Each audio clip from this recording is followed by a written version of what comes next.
Halo, Assalamualaikum. Apa kabar? Senang sekali saya Erlang Purbaya akan menemani Anda selama kurang lebih 1 jam ke depan dalam acara Bincang Tokoh Antv yang tentunya akan menghadirkan para narasumber dan juga tokoh-tokoh yang kredibel dan juga inspiratif. Saya ingin juga menginformasikan kepada para pemirsa Antv jika kru dan tim yang bertugas pada hari ini telah menerapkan protokol kesehatan dan melakukan tes swab antigen. Dan pemirsa, langsung saja sudah bersama saya pada hari ini Bapak Haji Tarmizi Tohor selaku birokrat dan juga tokoh masyarakat dari Riau dan juga menjadi salah satu putra daerah kebanggaan Riau. Halo, Assalamualaikum Pak Tarmizi. Waalaikumsalam, apa kabar Mas? Apa kabarnya nih Pak? Alhamdulillah sehat. Alhamdulillah. Ya. Pak, sebelum kita berbincang lebih lanjut, saya ingin membacakan sedikit biografi Bapak ya, biar para pemirsa ini tahu nih Pak. Ya. Terlahir dengan nama Tarmizi Tohor, beliau lahir di Sungai Tohor, Kabupaten Kepulauan Meranti pada 12 Juli 1963. Beliau menempuh pendidikan S1 di IAIN Suska dan lulus pada tahun 1989. Benar ya Pak? Benar. Kemudian beliau melanjutkan S2 di UIN Suska dan lulus pada tahun 2009. Ya. Benar ya Pak ya? Pak, saya tadi sempat membaca sedikit. Semasa kecil, kalau mau pergi ke sekolah nih Pak, Bapak menempuh perjalanan kurang lebih 5 km PP nih Pak. Boleh diceritain nggak sini Pak? Itu waktu di Sanawiyah. Iya. Ya, di Sanawiyah, di Selat Panjang. Saya tidak di Sungai Tohor lagi. Sebelum di Sungai Tohor itu cuma ada SD. Ada SD. Nah, kalau sudah tamat SD, kami harus keluar dari kampung kalau melanjutkan. Iya. Cuma ada SD Sungai Tohor itu. Saya tinggal Selat Panjang. Waktu itu saya MTS, tinggal di Rintis, rumah kakak sepupu saya. Kemudian sekolahnya itu di Jalan Kartini, tak jauh dari pasar. Ya kalau itu mungkin hampir 5 kilo tuh. Ya bolak-balik jalan kaki saya. Jalan kaki Pak? Tiap hari ya, jalan kaki. Waduh. Nah, kalau di SD itu saya kelas 3 SD. Kami kelas 3 SD itu karena lokal tak banyak di kampung waktu itu, dan 10 masuk. Nah, pagi saya nyadap karet. Nyadap karet. Jam 5 subuh bangun nyadap karet.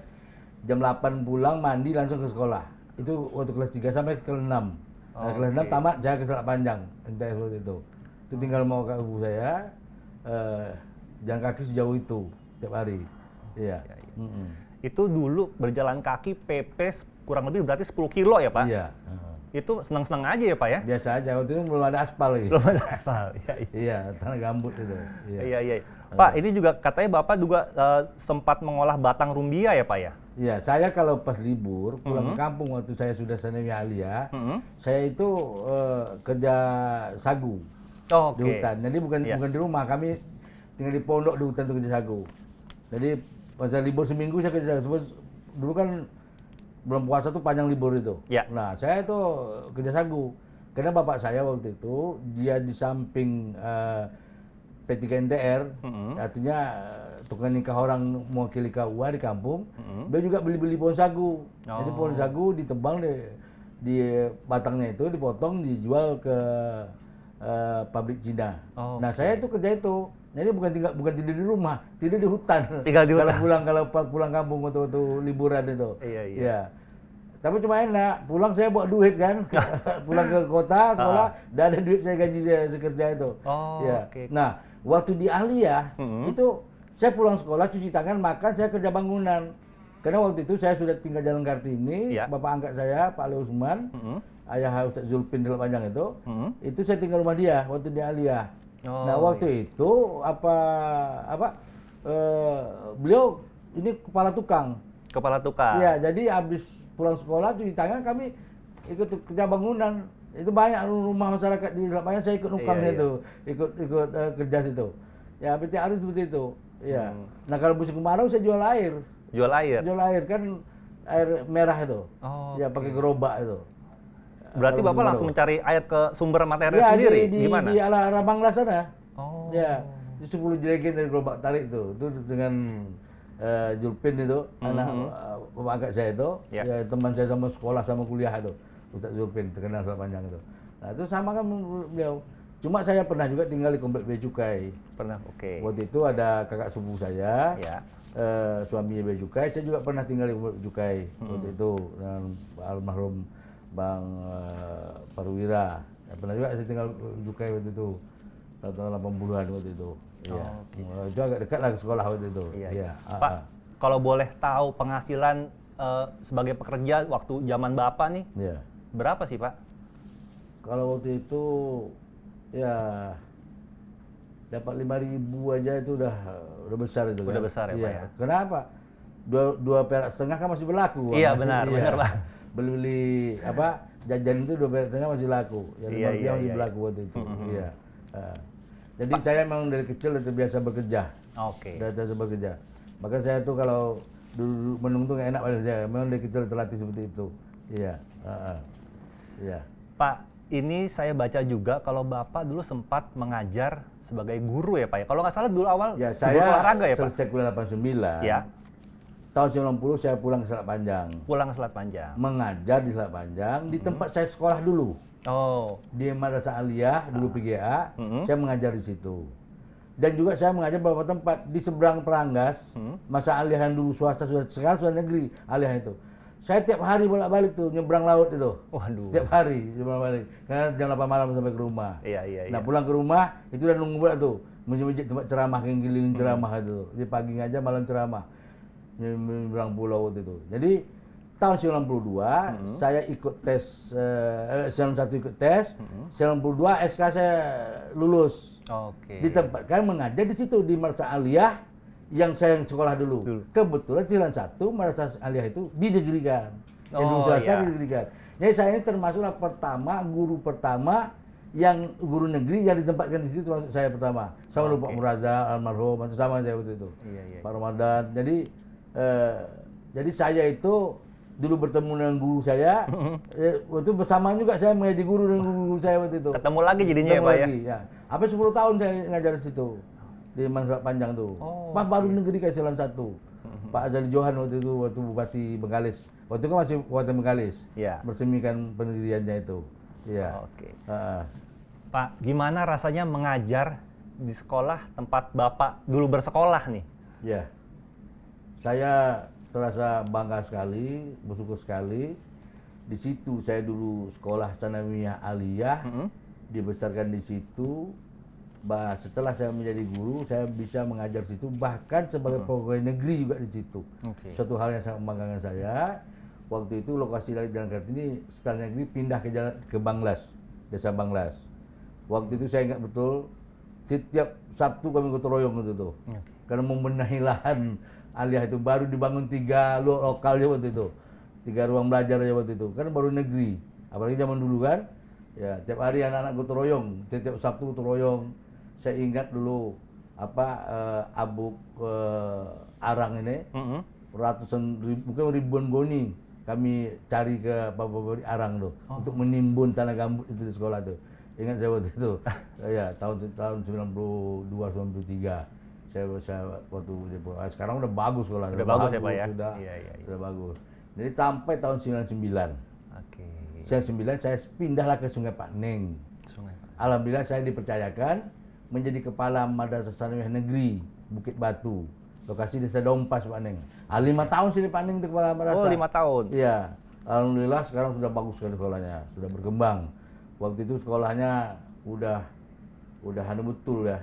Sudah nggak ada murid apa, saya benahi, alhamdulillah maju sekolah itu. Sekarang sangat luar biasa. Madrasah Aliyah namanya MTSN Bukit Batu karena kecamatan Bukit Batu, Sungai Pakneng itu. Nah lokasinya di Dompas, pinggiran jalan itu. Nah waktu itu dia pertama di kota kecil, mencari lokasi pemindahan itu maksud saya dulu tuh mengembangkan sekolahnya itu. Oke. Dari 3 lokal sekarang udah lengkap semua, udah bagus sekolah, sudah ada labor apa pustakaan udah lengkap semua sekarang. Udah lengkap jadinya ya Pak udah. ya? Ya. Saya tinggalkan tahun 2004, itu udah bagus. 5 tahun saya kepala di Sungai Pakneng itu. Oke, baik Ya. Pak Tarmizi, sebelum kita lanjut, kita break dulu sejenak. Enggak. Dan pemirsa, kita akan kembali lagi setelah komersial break berikut. Kembali lagi bersama saya Erlang Purbaya dan tentunya masih bersama Bapak Tarmizi Tohor. Pak, kalau tadi kita sudah berbicara tentang masa kecil dan Bapak sempat nyari sagu dan lain-lain, Pak. Ini saya juga baca kalau ketika Bapak mengajar, Bapak menggunakan sepeda ya Pak, layaknya Umar Bakri ya Pak ya. Boleh ceritain nggak nih Pak, gimana Pak? Ya, saya dari tahun 90-an, Ya. di Selat Panjang itu kan kendaraan cuma ada 3, saya sering ngomong itu. Sepeda, motor gerobak. Iya. Padahal ada apa? Satu lagi becak. Becak. Ya. sana belum ada bentor waktu itu, masih becak dayung. Ya. Nah saya selama 10 tahun di sana itu ya hampir setiap hari pakai sepeda mini itu. Nah, itu sepeda mini. Pagi pakai safari, pakai sepatu, pakai peci, betul membakri. Bener-bener berbakri ya Pak pada masa itu ya. 96 ya. saya bisa beli motor. Oh alhamdulillah. Itu motor Cup 70 itu. Cup 70. Ya second. Nah, udah mulai lah saya pakai motor waktu itu, tahun 96, 97 lah waktu itu. Ya. Nah, cuma satu yang saya dulukan, sebelum saya punya apa-apa, saya bangun rumah, walaupun rumah gubuk, nah saya itu yang saya dulukan. Alhamdulillah waktu itu tahun 94 ya, saya sudah ada gubuk kecil lah untuk tinggal ya. Waktu sebelumnya menyewa saya kan, jadi itu. Jadi tiap hari saya dayung sepeda itu. Bahkan saya juga di Pulau Rangsang di Peranggas itu, ahli sana itu, saya ngajar tiap hari juga. Ngajar itu juga, di sana tuh swasta. Masuknya sore. Jadi pas pulang jam 1 dari sekolah negeri tadi, ini saya langsung pakai sepeda nyebrang. Waduh. Sampai di seberang sana, saya dayung lagi sepeda tuh ke sekolahnya. Hampir juga 3 kilo tuh bersepeda tuh nyampe ke sekolahnya. Tiap hari begitu. Tiap hari ya, Pak? Pulangnya itu jam 6, jam 7 malam baru pulang lagi selat panjang. Tiap hari seperti itu. Tiap hari. Ya, alhamdulillah alih itu sekarang sudah negeri. Oh iya. Waktu saya kanwil dulu, Riau saya usul ke penegerian karena ramai muridnya bagus tuh. Itu di Sidomulyo. Ya. Pulau Rancang, kecamatan Sungai Cina.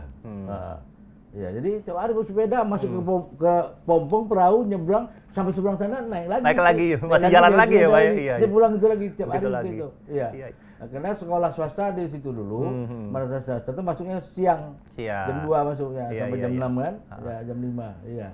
Tiap hari seperti itu. Jadi walaupun saya sudah pegawai negeri, sampai saya pindah ke Sungai Paning, saya tetap mengajar seberang itu. Tetap mengajar, Pak? Dan saya juga hari Minggu mengajar di Alai, ada masa Alai baru buka waktu itu, saya diminta ngajar. Tapi saya bilang saya bisa hari Minggu. Di Alai itu waktu itu hari Jumat libur, hari Minggu sekolah. Karena perlu guru dia. Saya ke Alai itu. Saya pakai sepeda berapa lama tuh? Jam lebih ya. Lumayan ya Pak ya? Iya. Jadi saya juga banyak mengajar swasta gitu. Nah, malam saya keliling tuh, ceramah di mana-mana di kampung itu. Artinya bisa dibilang waktunya padat banget ya Pak ya, habis mengajar dan ceramah lagi. Iya. Dan saya aktif di kecamatan, apa kita di kecamatan saya ikut itu. Itu berlangsung sampai tahun 99. Sampai 99. Nah, sampai 99. Tak tahu saya kenapa, alhamdulillah.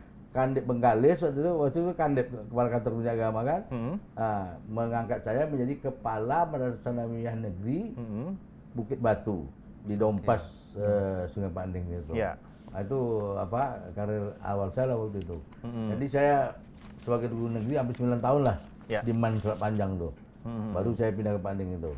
Nah, tapi tahun 90 saya sudah ngajar. Sudah ngajar. Kalau hitung dari pegawai kan tahun 92 kan. Diangkat jadi karir sebagai PNS. guru. Ya, itu betul-betul Umar Bakri. Dan hampir semua guru waktu itu sama kayak gitu, Pak. Cuma beberapa tahun itu kan saya dulu. Iya. Ada kredit motor untuk guru itu. Lumayan ya Pak ya, jadi nggak capek gue sepeda ya Pak. Tapi saya nggak kredit, saya beli aja Cup 70. Walaupun second ya Pak ya, benar. Iya. Saya ingat waktu itu kalau mau pulang sekolah itu di engkol susah itu murid saya dorong masuk gigi baru jalan motor itu. Ingat. Gitu. Iya. Tapi alhamdulillah kita bekerja dengan gembira, kesenangan, dan hampir sebagian daripada harian itu kita banyak di masyarakat. Saya apapun kegiatan masyarakat itu saya menghobinya situ. Iya. Lalu Bapak tertarik untuk mengikuti PNS. Iya. Ini boleh ceritain gimana? Iya. Saya kan karena waktu itu ada peluang pengangkatan PNS. Iya. Waktu itu kan masih di Kementerian Agama, Kabupaten Bengkalis. Saya coba ikut daftar waktu itu. Nah alhamdulillah salah satu yang lulus tes itu termasuk saya. Nah saya ingin betul-betul kalau kita PNS saya betul-betul bisa mengabdi. Nah kalau honornya nanti kan ya kita tidak boleh menafik, saya bilang mungkin kehidupan kita juga perlu. Makanya kalau sudah PNS kita lebih banyak bisa fokus untuk bekerja sesuai dengan karir yang kita kerjakan itu. Nah, alhamdulillah itu saya ikut. Alhamdulillah tahun 92 itu langsung keluar nomor, saya lulus, saya urus semuanya. 93 lah saya baru PNS penuh, LPJ di Padang waktu itu. Nah, saya jalanlah udah itu. Nah, cuma itu tadi, saya di samping sebagai guru, apapun kegiatan masyarakat, mungkin orang tua sana masih ingat, apapun kegiatan masyarakat saya ikut. Bukan kegiatan agama, kegiatan umum sepak bola, misalnya kalau ada kecamatan apa itu, saya ikut panitia segala macam. Dan saya juga termasuk salah satu pembina pramuka. Bahkan saya waktu itu bukan lagi pembina, pelatih pembina. Ya, saya sudah mayor dasar, mayor lanjut sudah punya waktu itu. Jadi saya dari sekolah sampai di guru saya aktif di pramuka. Jadi saya itu bukan hanya sekedar menjadi pembina, melatih pembina sampai situ waktu itu saya dulu. Luar biasa. Ya, saya aktif sekali di pramuka. Teman-teman pramuka di Selat Panjang itu paham itulah. Teman-teman saya itu waktu itu sama di pramuka waktu itu. Iya. Nah, kebetulan kan Pak Tarmizi tadi bilang kalau beliau senang sekali berbaur dengan masyarakat ya. Mungkin ini juga yang menjadi Pak Tarmizi menjadi salah satu tempat ya para ustadz atau alim ulama, tokoh masyarakat untuk saling berbagi ya Pak. Gimana Pak? Itu ada namanya kegiatan para kiai. Iya. Namanya Haul Masayih. Tahun 91 udah 15 tahun. 15 tahun. Jadi setelah saya kembali ke Selat Panjang, saya ikut di situ, tapi tidak ada organisasinya. Enggak ada organisasi. Kami bentuklah waktu itu namanya BKAPP, Badan Alumni Kerjasama Badan Kerjasama Alumni Pondok Pesantren, BKAPP. Saya itu yang mengonsep anggaran dasar rumah tangga apa segalanya itu. Ya, karena orang tua kiai kan, serah ke saya. Iya. Saya di situ sampai 10 tahun waktu itu saya menjadi pengurus BKPP itu. Itu sekali haul itu ratusan ribu jemaah kumpul. Ya. Alhamdulillah sampai sekarang masih jalan. Bahkan sekarang sudah satu kabupaten, bahkan sampai Pekanbaru itu. Waduh, BKPP itu sudah luar sekali. Jadi saya betul-betul membaur terus dan para kiai di sana apa segalanya untuk mengembangkan kegiatan keagamaan ini. Haul itu sangat luar biasa. Sampai sekarang jalan terus nih. Masih berjalan ya Pak ya? Masih berjalan terus. Haul BKPP, namanya dulu kan Haul Masayih. Ya, itu acaranya satu hari satu malam, ratus ribu orang kumpul semua dari desa satu kecamatan, sekarang satu kabupaten datang semuanya itu. Iya, jadi makanya saya memang dari kecil terbiasa. Kalau sudah kiai perintah, kiai ya saya udah ngiya aja itu. Dari dulu saya udah suka mengurus para kiai itu tuh. Iya. Itu alhamdulillah sudah menjadi organisasi yang besar ya Pak. BKPP itu. Dulu kan cuma haul-haul gitu aja. Iya, nggak ada organisasi. Nggak ada organisasinya Dan ya Pak. satu kena inginlah saya 92 haul BKPP itu mengundang Kiai Haji Zainuddin MZ atas nama BKPP. Atas nama BKPP. Mungkin waktu itu Kabupaten Bengkalis belum pernah ngundang, mungkin dia belum pernah ngundang, tapi saya sudah ngundang ke Selat Panjang, desa yang terpelosok itu dari MZ, susah yang tak ampun. Saya sekretaris panitianya, saya ngurus semuanya waktu itu, atas nama BKPP. Oke, baik Pak Tarmizi, sebelum kita lanjut kita break dulu ya Pak ya. Iya, siap. Dan pemirsa kita akan kembali lagi setelah komersial break berikut.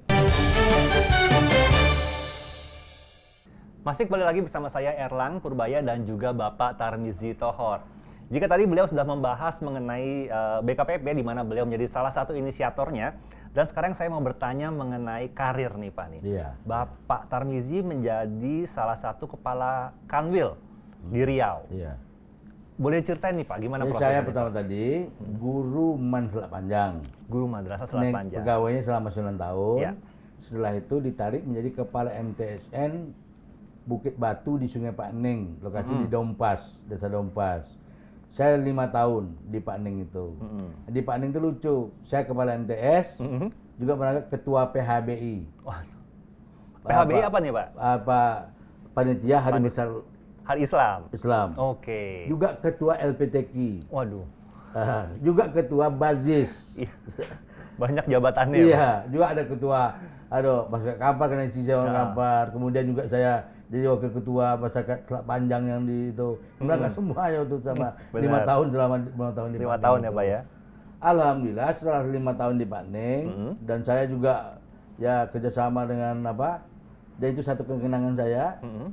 itu Pertamina Paning bangun kantor Sanawiyah itu. Nggak pernah terjadi sejak ada Pertamina di Sungai Paning itu. Iya, Saya minta dibangun, saya terima kunci doang. Terima kunci aja. Sampai sekarang masih ada kantor itu. Itu Pertamina yang bangun. Orang sana kaget. Nggak pernah semua hidup ada seperti ini. Biasanya kan bantu Seng 10 Kodi, keramik suku kota. Tapi saya minta, alhamdulillah, karena koordinasi saya dibangun satu kantor. Waktu itu belum ada kantor sekolahnya. Belum ada kantor intinya, Pak? Masih numpang ya, Pak? Cuma ada lokal, 3 lokal aja.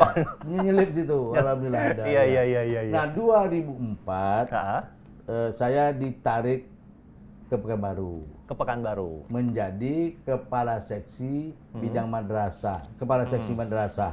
Di kantor Kandep Pekanbaru, itu 2004. Mulailah saya berkarir ke Pekanbaru, 2004. Nah, 2004 saya pindah ke Pekanbaru jadi kepala seksi.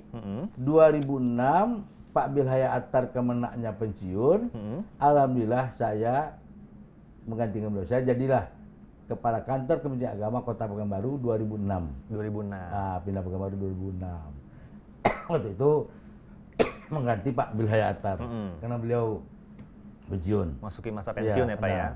Nah, 2006 dan satu persoalan di Kementerian Agama Kota Pekanbaru itu sejak zaman Merdeka, kantor Kemenak Pekanbaru tak punya kantor. Nggak punya kantor? Menumpang di Kanwil, ada ruangan di bawah situ lah menumpangnya. Nyelip jadinya gitu ya, Pak ya? Sejak zaman Merdeka. Iya. Nah, saya terpikir, ini Kandip ini kan sakit tersendiri. Iya.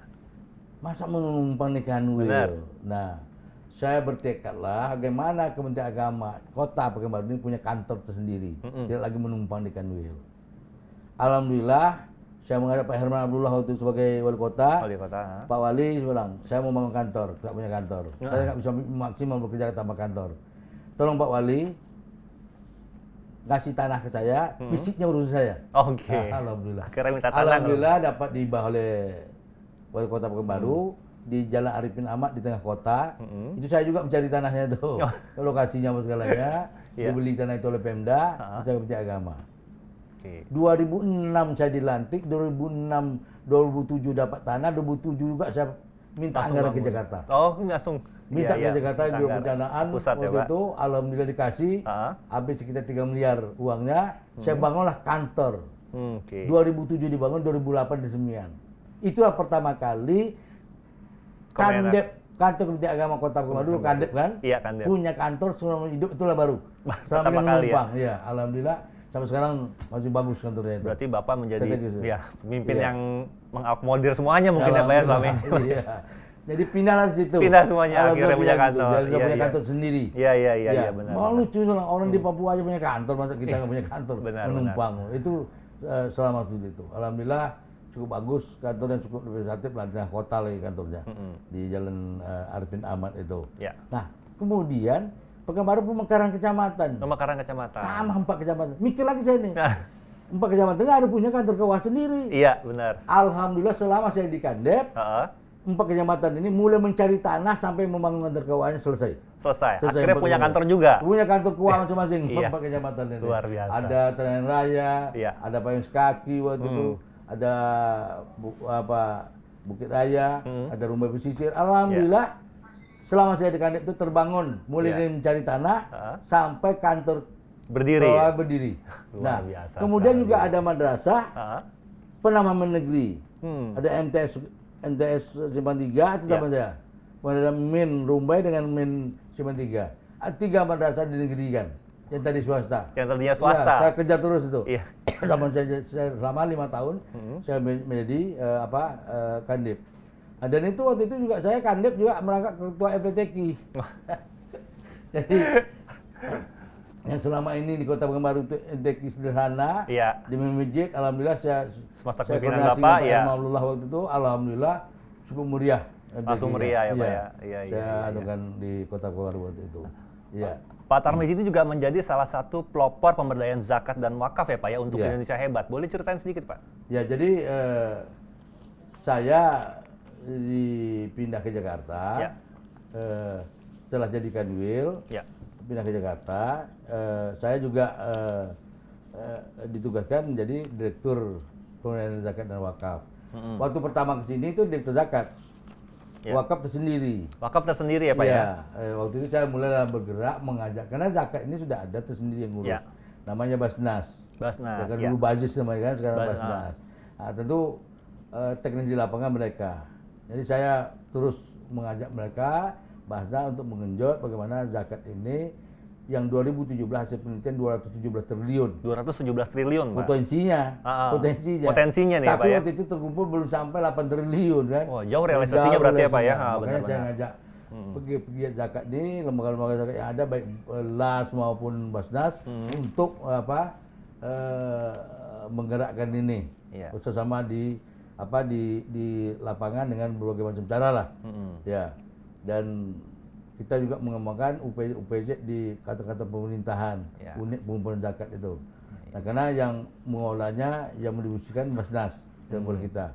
Jadi ini saya gerakkan terus, koordinasikan terus dengan lembaga zakat yang ada ini. Ya. 2016 saya baru dilantik, saya pernah dulu mengadakan telekonferensi dengan Basnas Indonesia dan Kanwil Indonesia. Bahkan ada juga gubernur waktu itu. Pendataan zakat serentak dan sosialisasi zakat serentak ini. Maka telekonferensi semua Kanwil ikut, semua pengurus Basnas daerah juga ikut. Ini kita kejarkan terus. Alhamdulillah sekarang udah mulai berkembang lah. Berkembang ya Pak ya. Zakat yang ada di Indonesia ini. Walaupun masih harus kerja keras.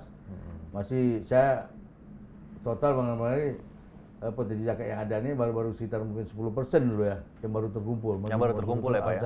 Harus kita genjot keras ini lagi. Artinya masih jauh dari harapan, namun tetap Iya, optimis ya Pak ya. Optimis ya. Tapi lah, sekarang udah mulai ada peningkatan yang luar biasa hari ini. Oke, Itu baik, terima kasih Pak Tarmizi. Ya. Kita break dulu Pak. Ya. Dan pemirsa, kita masuki komersial break dan akan kembali setelah pesan-pesan berikut.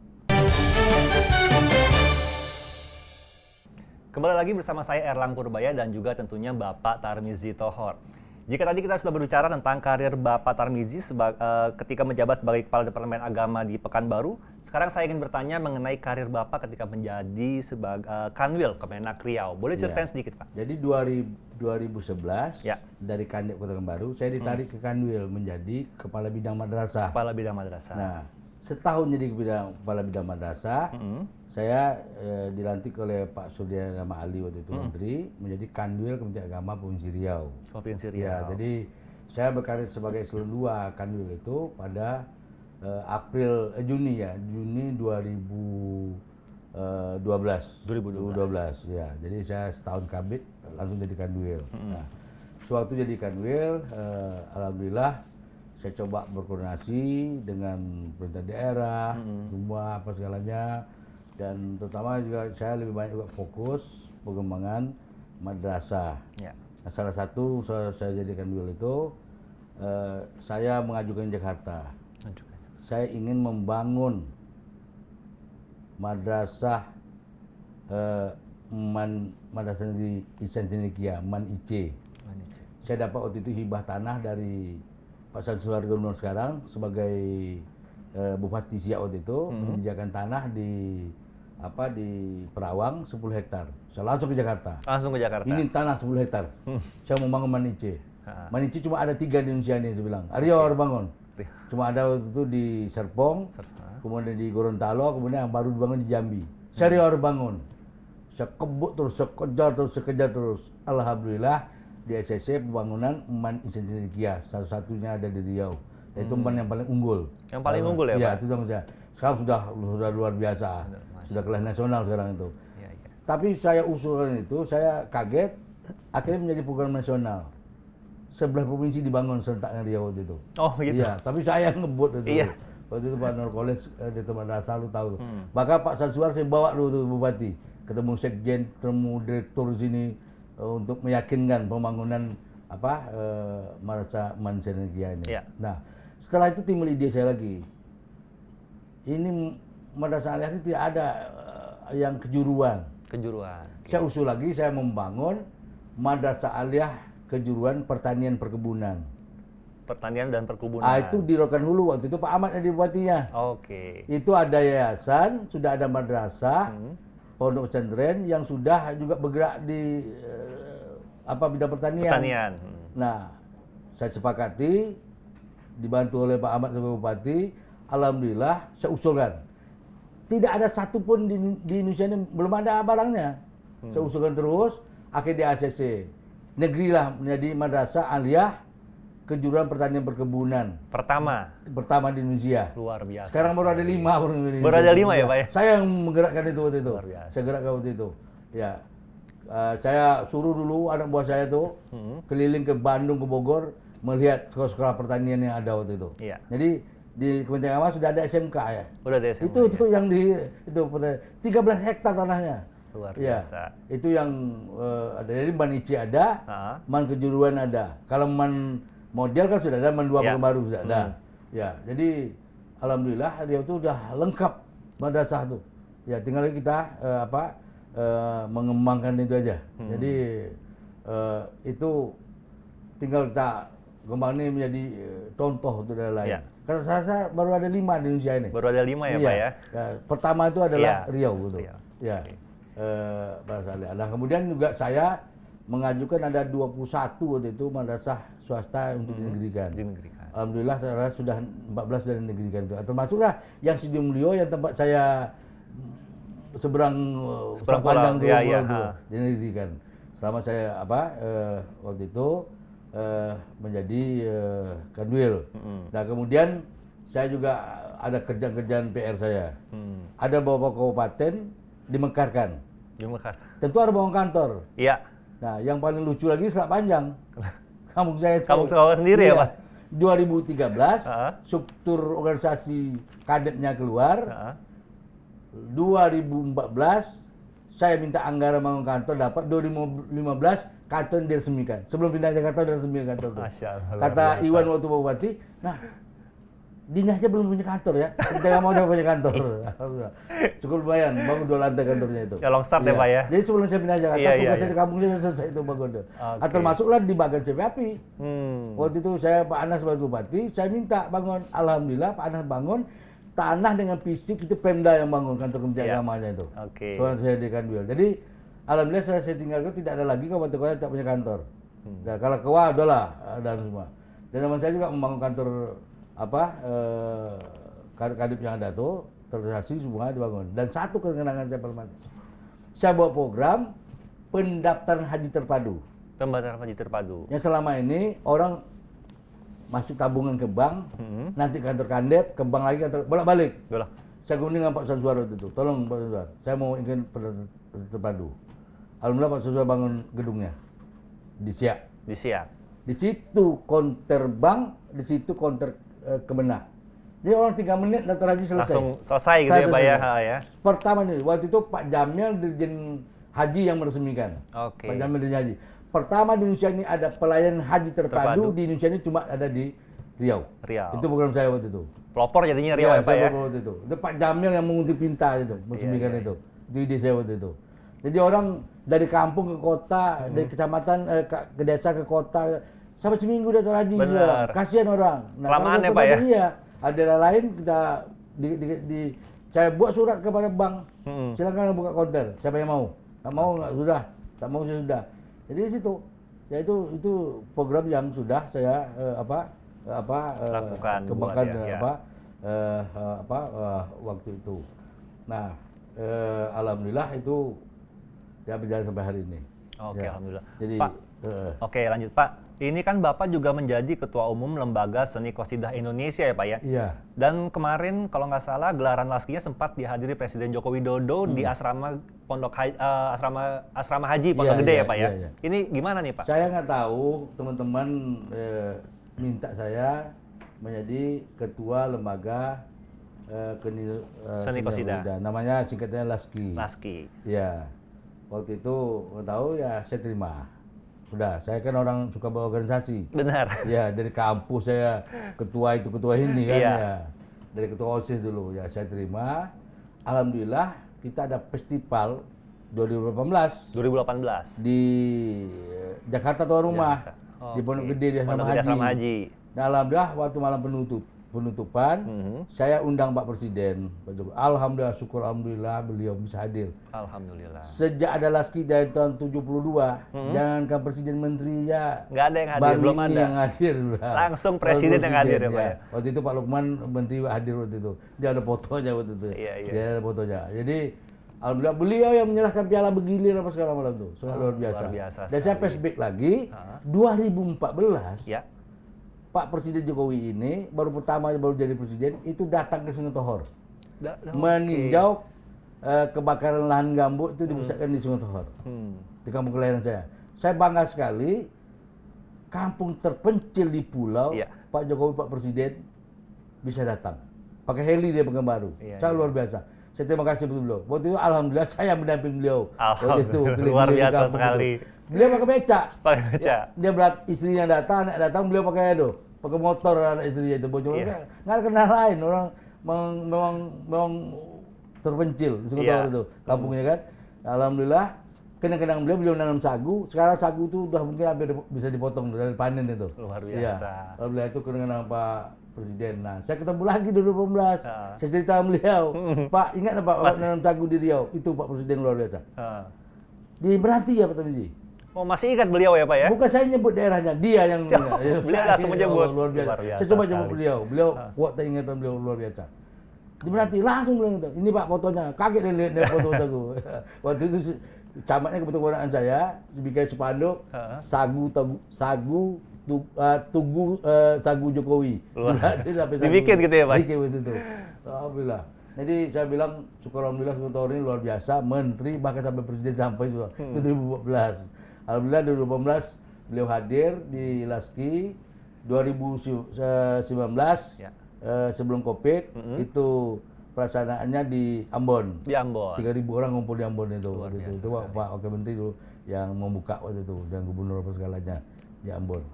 Ya Laski itu. Ya, cuma ini selama Covid ini kami tertunda nih festival Laski ini. Ya. Kita hold dulu berarti ya Pak ya. Iya, benar. Oke, Iya. baik pemirsa, kita akan kembali lagi setelah pesan-pesan berikut. Baik, kembali lagi bersama saya Erlang dan juga tentunya Bapak Tarmizi Tohor. Dan tadi kalau kita berbicara tentang karir beliau selama menjabat sebagai Kanwil Pekanbaru, dan saya ingin mengulik sedikit nih Pak nih. Ini Bapak sempat menolak menjadi calon bupati katanya ya Pak ya. Ini boleh ceritain nggak Pak sedikit? Ya, dulu 2010 Ya.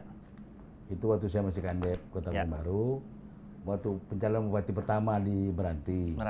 Nah, saya ikut waktu itu, cuma saya udah sampai closing terakhir nggak dapat partai. Nggak dapat partai. Ya, jadi waktu itu Iwan Nasir maju, ya saya bantu beliau. Nah pada periode kedua Iwan Nasir 2000 apa tuh ya? 2014 ya? Iya, 2015 ya. Ya. Nah, saya diminta oleh Iwan Nasir suruh saya maju menggantikan beliau. Ya. Karena beliau kan PNS. Waktu itu kalau PNS harus Mundur ya Pak mundur ya. ya. Karena beliau karir masih panjang. Nah, waktu itu juga Pak Anas sebagai gubernur juga mendorong saya jadi. Banyak kawan-kawan dorong. Saya tolak. Saya biar berkarir di Menteri Agama sampai pensiun dia bilang.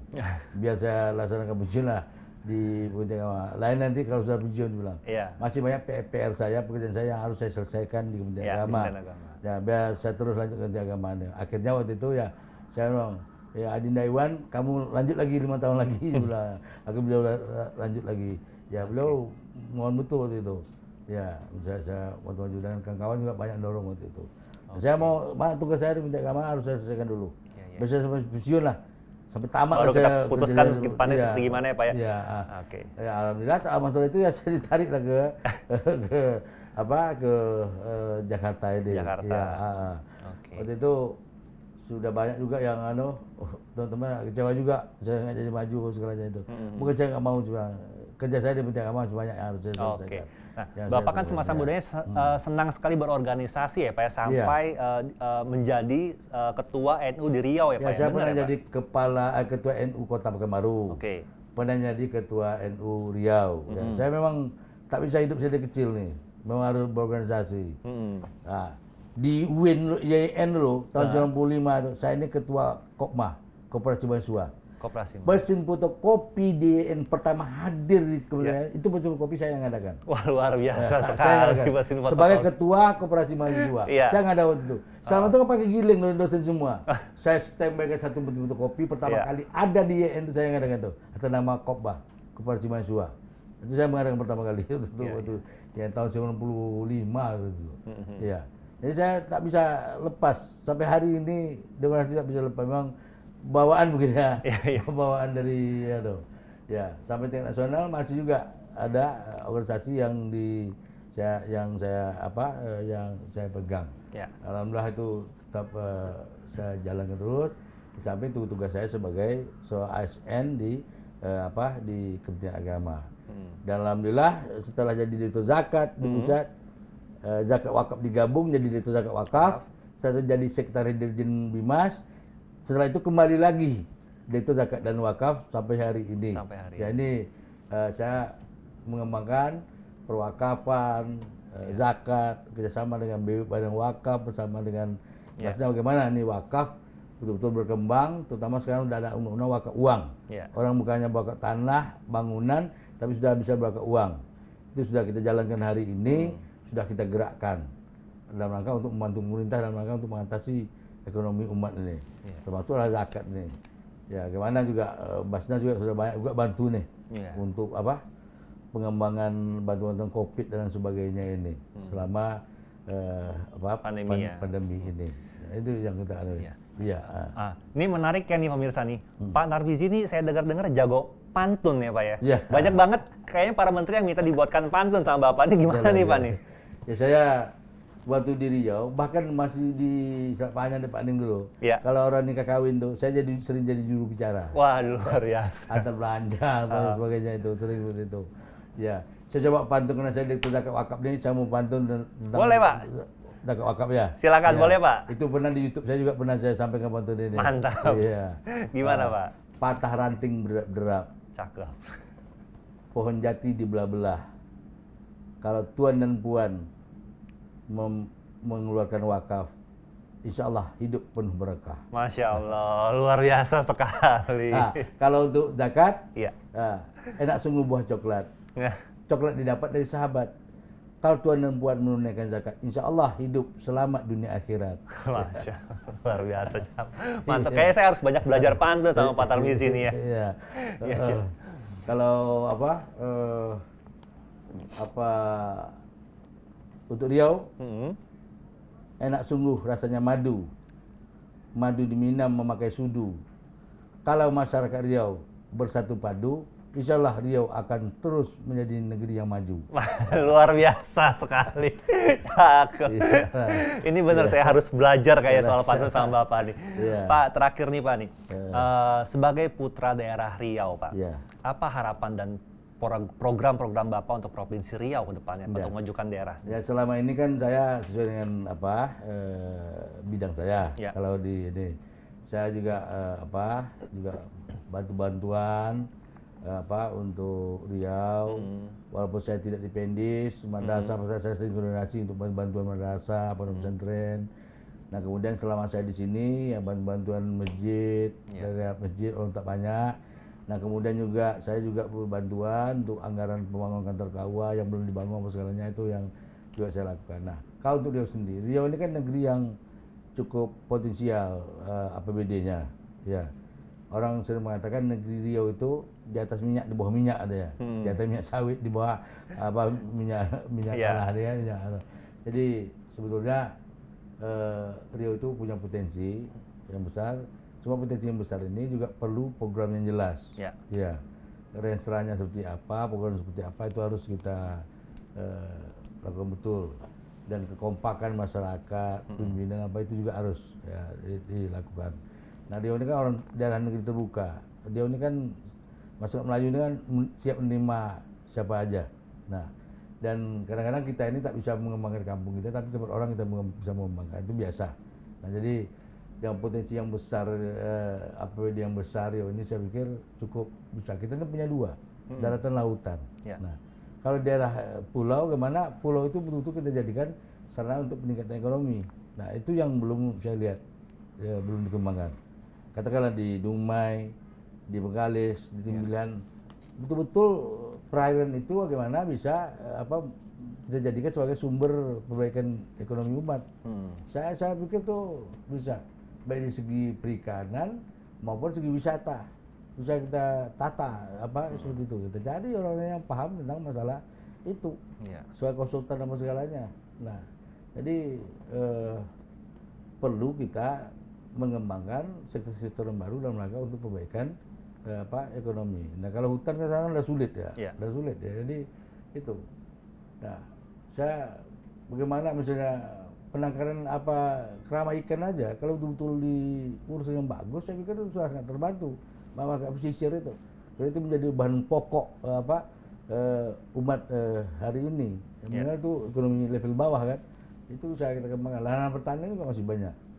Jadi perlu ada sektor-sektor real yang jelas yang betul-betul bisa meningkatkan perbaikan ekonomi umat di Riau itu harus kita gerakkan itu. Ya kalau sawit misalnya itu kan orang punya modal bisa sawit. Iya. Orang punya modal tak bisa sawit. Tapi bawahnya apa yang bisa kita kembangkan. Tapi betul-betul dibimbing dan ada tim pengawalnya sih. Iya, Kalau dibimbing tetap harus dibina ya, Pak. Harus dibina, iya. Iya.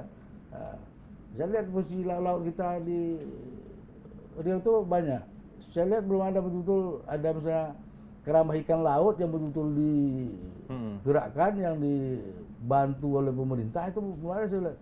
Ya cukup banyak potensi seperti itu. Nah, kalau ikannya kan bisa diekspor ke luar negeri kemana-mana kan? Iya. Iya, memang jadi kebutuhan pokok misalnya. Nah, pertanyaan juga begitu, yang betul-betul ya ada yang tim yang mengurusnya, tim yang membimbingnya. Saya pikir kalau ini dilakukan pasti bisa kembangkan. Dia sesuai dengan potensi masing-masing lah. Iya, iya. Itu yang harus kita kembangkan. Oke, baik. Terima kasih banyak Pak Tarmizi. Tidak terasa nih Pak, waktu kita selama kurang lebih 1 jam sudah habis nih Pak. Dan pemirsa, sekian bincang tokoh Antv hari ini bersama dengan Bapak Haji Tarmizi Tohor. Jangan lupa untuk menyaksikan bincang tokoh Antv lainnya, tentunya bersama dengan para narasumber yang inspiratif. Kalau ada jarum yang patah, tentu tidak bisa menjahit lagi. Ini saya rubah sedikit, pantun lama.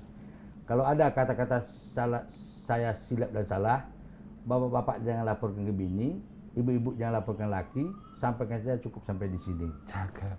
Sudah lama tak pulang ke rumah, sampai di rumah badan terjatuh.